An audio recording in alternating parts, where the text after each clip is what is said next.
deganda asosiy buni problema bizada qo'yjunni olish ishini olmaydi-da. Men qo'lingizni bunday qilasiz, bunday qilsa g'irt qilsa qo'yjunni oladi.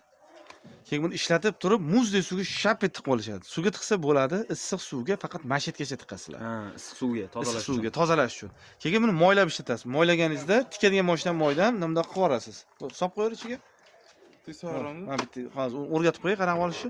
Mana burni bo'ladi.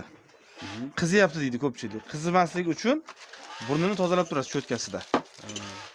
Oltin skorsni olasiz. Mana skorsini. Nimagaki tok past hamma joyda mana. Bu tokimiz past. Tem bo'li qishloq joylarda yana past bo'ladi. Skori 6 bu past skorimi yo? Yo'q, u balani. Oltin skorsni olasiz.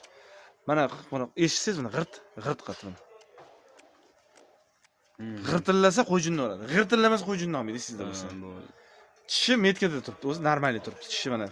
Har doim yechayotganingizda oldin metkasiga qarab, undan keyin yechinglar. Mana mashina turganda metkada turibdi, qo'lda bundan g'irtillamasa, mana buni ozgina buraysiz. O'ngga burasiz qotadi, chapga burasiz bo'shaydi. Qorni qo'l kuyadigan darajada qiziganda dam berish kerak. O'shanda bu apparat xizmat qiladi. Bo'ldi. Boshqa sodda narsa, tushunadigan narsangiz. Almashtirishda, tishni almashtirishda mana bu Yechib olishingizdan oldin videoda ko'rib olib, undan keyin yechasiz, esingizda bo'lsin. bo'ldi. Bo'ldi.